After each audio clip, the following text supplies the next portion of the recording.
গত 3 দিনের বৃষ্টিতে মাঠ ফসলের ব্যাপক ক্ষয়ক্ষতি হয়েছে উজানের পানিতে। সবাইকে সালাম ও শুভেচ্ছা জানাচ্ছি কৃষি এডিয়ার পক্ষ থেকে। আমরা আজকে আপনাদেরকে দেখাচ্ছি গত 3-4 দিনে টানা বৃষ্টি এবং পাহাড়ি জল উজানের পানির কারণে আমাদের দেশে প্রচুর পরিমাণে ফসলের, বিশেষ করে শাক সবজি ও মাঠ ফসলের যথেষ্ট পরিমাণে ক্ষতি হয়েছে। তারই ধারাবাহিকতা আমরা আপনাদেরকে দেখাচ্ছি বিভিন্ন রকমের শাক সবজির মাঠে কী পরিমাণ পানি জমেছে এবং এই পানি জমার কারণে ফসলের ব্যাপক ক্ষয়ক্ষতি হচ্ছে এবং কি এটি পানি নামার পরেও অনেক গাছ মারা যাবে এবং শাকসবজির ব্যাপক ঘাটতি দেখা দিতে পারে। তাই উজানের পানি নামার সাথে সাথে আপনারা আপনাদের বাড়ির আশেপাশে প্রতি জায়গা যেগুলো আছে সেগুলোতে প্রচুর পরিমাণে শাকসবজি আবাদ করেন এবং কাঙ্ক্ষিত চাহিদা পূরণে গুরুত্বপূর্ণ ভূমিকা পালন করে থাকেন।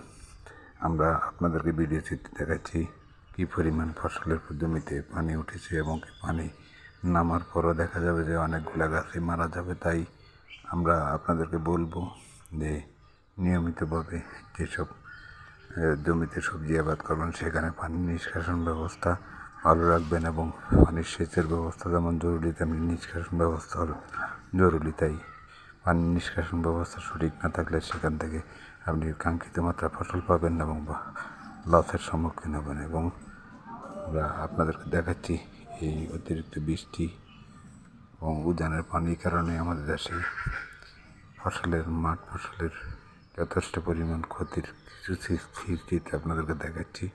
এই চিত্রের মাধ্যমে আপনারা বুঝতে পারছেন যে আমাদের দেশে গত আগামী কয়েক দিন, বিশেষ করে 15-20 দিন থেকে 1 মাস পর্যন্ত শাক সবজি এবং বিভিন্ন সবজির যথেষ্ট পরিমাণ ঘাটতি দেখা দিবে। তাই এই ঘাটতি পূরণে আপনারা আপনাদের যেসব উঁচু জায়গা রয়েছে সেখানে নিয়মিতভাবে আবার পুনরায় শাকসবজি আবাদ শুরু করুন এবং পারিবারিক পুষ্টির চাহিদা পূরণ এবং বাজার চাহিদা পূরণে গুরুত্বপূর্ণ ভূমিকা পালন করতে পারেন। এবং আমরা বিভিন্ন ভিডিও চিত্রের মাধ্যমে আপনাদের দেখাচ্ছি ছাদ কৃষি এখন আমাদের দেশের জনপ্রিয় হচ্ছে। এই ছাদ কৃষির মাধ্যমে আপনি আপনার পারিবারিক সবজির চাহিদা পূরণ করতে পারেন এবং দেশের কাঙ্ক্ষিত চাহিদা পূরণে গুরুত্বপূর্ণ ভূমিকা পালন করতে পারেন। দেখুন বৃষ্টিতে ভেন্ডি গাছ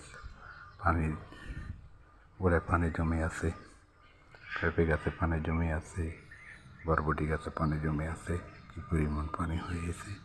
অত্যন্ত উঁচু জায়গাগুলোতেও দেখা যাচ্ছে যে পানি নিষ্কাশন ব্যবস্থা সঠিক না থাকার কারণে পানি নিয়মিতভাবে নামতে পারছে না। তো ফলের সাময়িক জলাবদ্ধতা দেখা যাচ্ছে। সাময়িক জলাবদ্ধতায় ফসলের যথেষ্ট পরিমাণ ক্ষতি হচ্ছে এবং এই ক্ষতি পুষিয়ে ওঠা আমাদের জন্য এখন জরুরি। যদি ক্ষতি পুষিয়ে ওঠানো সম্ভব না হয় তাহলে ফসলের ব্যাপক পরিমাণ ক্ষতি এবং কৃষকের চাহিদা পূরণ এবং বাজার চাহিদা পূরণে যথেষ্ট পরিমাণ ঘাটতি দেখা দিবে। তাই আপনারা নিয়মিতভাবে শাকসবজি চাষ করেন। যদি ভিডিওটি ভালো লাগে তাহলে লাইক কমেন্ট দেবেন।